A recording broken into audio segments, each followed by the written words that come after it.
गोला-गोली कांड में कांग्रेस से रामगढ़ की विधायक ममता देवी समेत 13 दोषियों पर अदालत अपना आज फैसला सुनाएगी। हालांकि ये कहा जा सकता है कि ममता देवी की मुश्किलें बढ़ती हुई दिखाई दे रही है, बल्कि ममता देवी ही नहीं, कांग्रेस की भी मुश्किलें यहां पर बढ़ती हुई दिखाई दे रही है, क्योंकि कहा जा रहा है कि ममता देवी को अगर 2 साल या फिर 2 साल से अधिक की सजा सुनाएगी तो उनकी विधायकी भी यहां पर रद्द हो सकती है। इस वक्त हमारे सहयोगी शहनवाज हमारे साथ जुड़े हैं, हम इन्हीं से बात करेंगे, जानने की कोशिश करेंगे कि आज सजा पर सुनवाई होगी। क्या लगता है कि सिर्फ ममता देवी की मुश्किलें बढ़ रही है या फिर कांग्रेस की भी मुश्किलें आने वाले समय में बढ़ सकती है? बिल्कुल, आज का दिन बेहद क्रुशियल है झारखंड की राजनीति के लिहाज से, क्योंकि इन दिनों जिस तरह झारखंड का राजनीतिक परिदृश्य है उसमें एक विधायक अगर की विधायकी चली जाती है दुर्भाग्य से, तो जाहिर सी बात है ये पार्टी के लिए, पूरी सरकार के लिए कहीं ना कहीं बहुत मुसीबत की बात होगी। और वैसे भी लंबे समय के बाद कांग्रेस आज इस हालत में है कि वो सत्ता में बनी हुई है।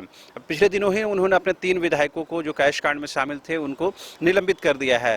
तो ऊपर से एक और विधायकी अगर चली जाती है ममता देवी की, चूंकि हालांकि कोर्ट का फैसला आना बाकी है, उसका इंतजार करने की जरूरत है, लेकिन अगर ये मान लें कि उनकी विधायकी अगर चली जाती है तो जाहिर सी बात है ये पार्टी के लिए बहुत बड़ा सेटबैक होगा। और चूंकि 2024 में विधानसभा चुनाव है, करीबन 2 साल 1.5 साल का वक्फा बचेगा, तो फिर 1.5-2 साल के लिए आप किसे वहाँ चुनावी मैदान में उतारेंगे? वो कौन मैदान में उतरना चाहेगा? जो अगर जीत हार होती भी है तो उनको 2024 में फिर से चुनावी मैदान में जाना होगा, तो बेहद मुश्किल होगा ऐसे कैंडिडेट को खोजना और ऐसे में पार्टी को निर्णय लेना।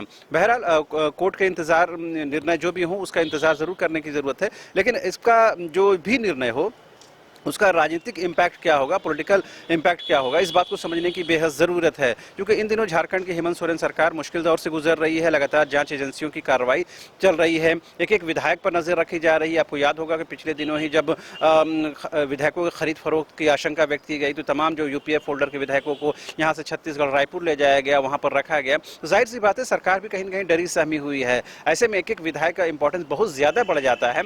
न सिर्फ ऐसे में पूरे जो लोकतांत्रिक व्यवस्था है उसमें एक एक विधायक के महत्व बहुत ज़्यादा है। ऐसे में अगर उनकी विधायकी जाती है तो न सिर्फ पार्टी के लिए बल्कि सरकार के लिए भी एक सेटबैक होगा और विपक्ष को कहीं ना कहीं एक मौका मिलेगा सरकार को घेरने का भी। बहरहाल आज का दिन इस लिहाज से भी महत्वपूर्ण भी है क्योंकि आज गुजरात में जो नए मुख्यमंत्री है वो शपथ ग्रहण करेंगे। कल ही हिमाचल के नए मुख्यमंत्री ने शपथ ग्रहण कर लिया है। तो भले इन चीज़ों का डायरेक्ट इम्पैक्ट झारखंड की राजनीति पर ना हो, लेकिन यहाँ के जो नेता हैं, बीजेपी के बड़े जो टॉप लीडरशिप है यहाँ से गए हैं, कांग्रेस के नेताओं की भी नज़र भी अपने हिमाचल प्रदेश पर है, राहुल गांधी की यात्रा पर है। तो इन तमाम चीज़ों को अगर आप जोड़ कर देखेंगे तो तमाम चीज़ों का जो लबोलवाब है 2024। यहाँ पर कांग्रेस जो है, शहनवाज अपनी आवाज को बुलंद करी, उनका कहना है कि सजा पर सुनवाई तो हुई नहीं, लेकिन हिरासत में पहले क्यों ले लिया गया ममता देवी को?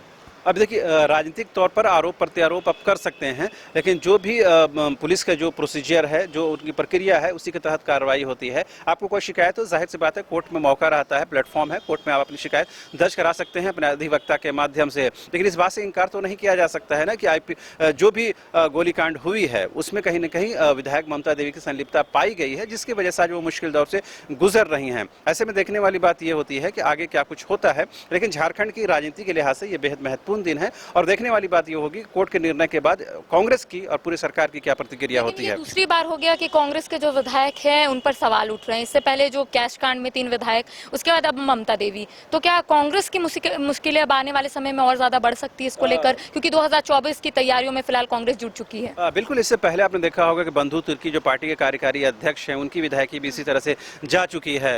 अगर ममता देवी की विधायकी जाती है तो निश्चित तौर पर पार्टी के लिए बहुत बड़ा सेटबैक होगा। आपने सही कहा कि 3 जो विधायक, अपने ही विधायकों को निलंबन की प्रक्रिया पार्टी ने शुरू कर दी है, हालांकि वो अंजाम तक नहीं पहुंचा है।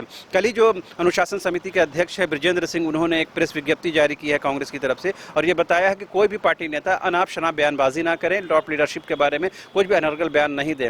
इससे समझा जा सकता है कि कांग्रेस भी कहीं ना कहीं दबाव में है, प्रेशर में है। ऊपर से अगर ममता देवी की विधायकी चली जाती है दुर्भाग्य से, निश्चित तौर पर पार्टी के लिए बहुत मुश्किल का दौर शुरू होगा।